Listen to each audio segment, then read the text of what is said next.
Welcome to Yes Pathways. I am Dumisani Nyoni from Zimbabwe. Today we're going to have a discussion with three African leaders from Uganda, from Angola, and from Zambia, talking about how we can find pathways for young people from the current situation of high poverty, high unemployment, a lack of hope for tomorrow, to hopefully a future which is determined by young people and in which young people are a part of the solution.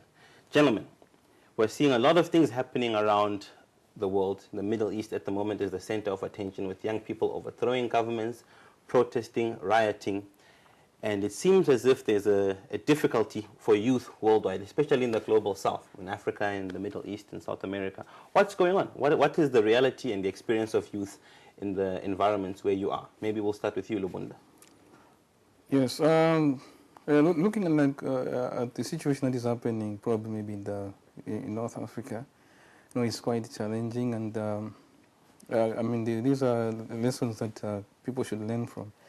But probably, like in our situation, like in our country, I think there's just need to ensure that you link up young people. I mean, to at the institutions, than creating a gap where you find there's a big gap between the old and the young, and in such a way, it's very difficult for the young generation to take over the shoes of the older people. But what is the reality of young people in Zambia at the moment?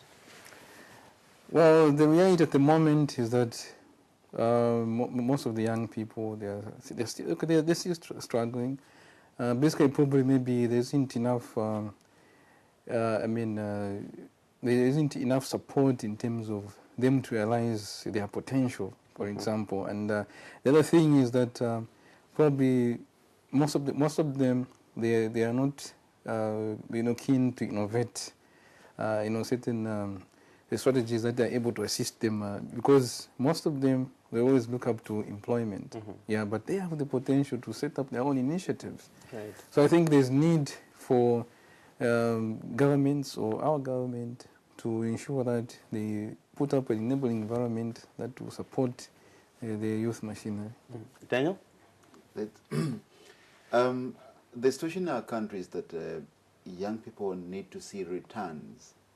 We have had economic gains. Our economies are doing well. But in terms of figures, in terms of benefit, that is the gap. Young people want to see if the economy is growing, the returns must also be seen in their pockets, in their communities, and probably they want better jobs. And to me, that's the most important thing that young people are looking for.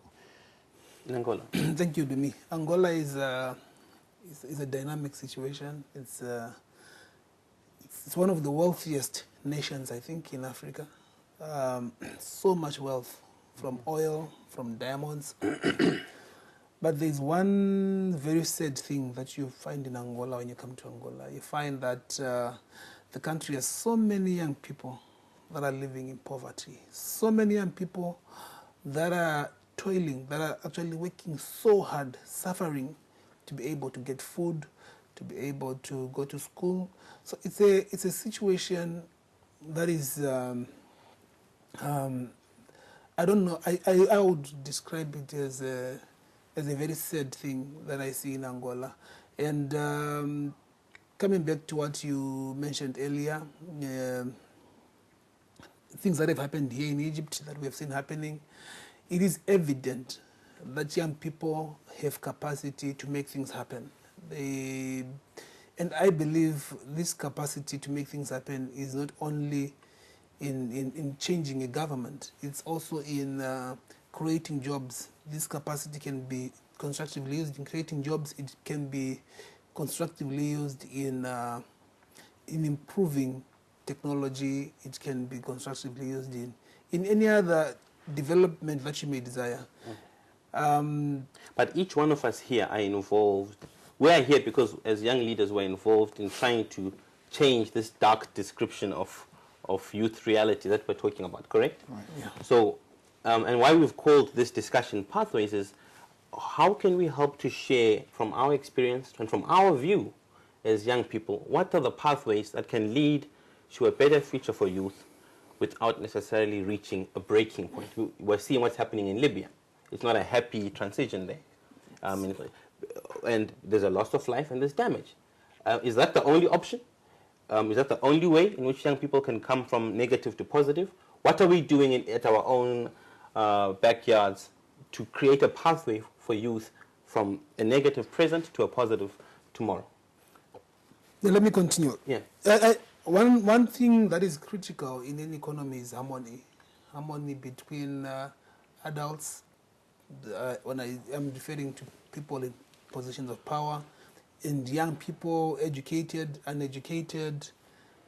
I believe an economy, any government must provide for a situation where each group is heard and is given an opportunity to exploit whatever resources they have and explore whatever strengths they have to improve their lives. And specifically in Angola, I believe what needs to be done, or what we need to be going towards now as a country to avoid some of the disastrous situations we've seen, like in Egypt, in Libya, in Tunisia, is a situation where government begins to take concrete, tangible steps towards transforming the lives of young people, putting in place institutions, putting in place mechanisms, putting in place systems that accommodate every group. What's the way forward? What's the pathway out of this dilemma? I think the pathway out of these dilemmas is probably in terms of leadership.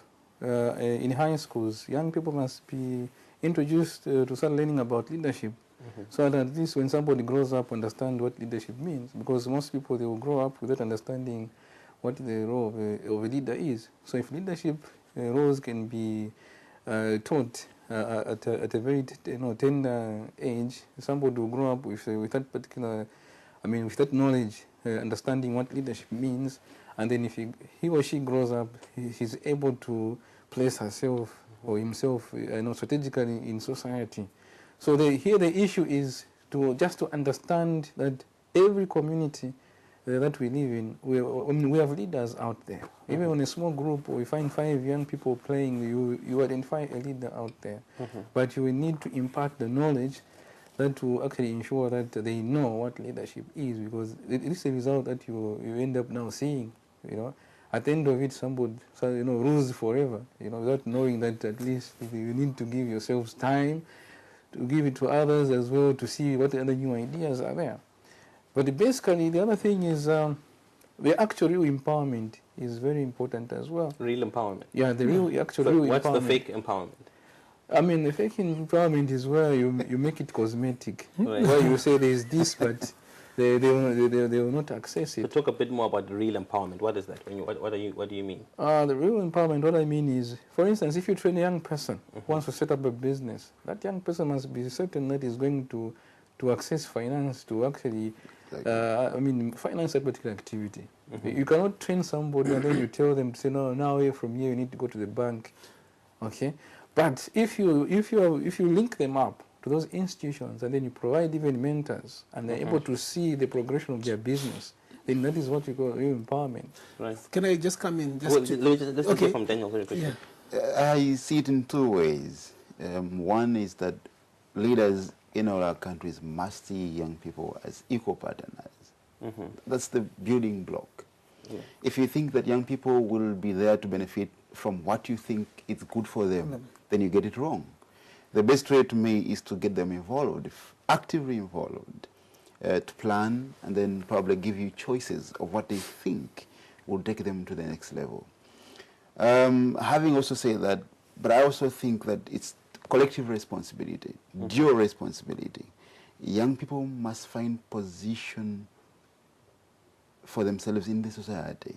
They should see themselves actively doing something that is constructive in their society. For example, the ICT revolution. Why don't we young people use the ICT revolution to turn around things, create new jobs? And lastly, I think we need the enabling environment. That one for sure can only be provided by the older generation. Enabling the financial environment must be enabling, the security should be enabling, the school should be enabling, and then To me, those are the three core things that we should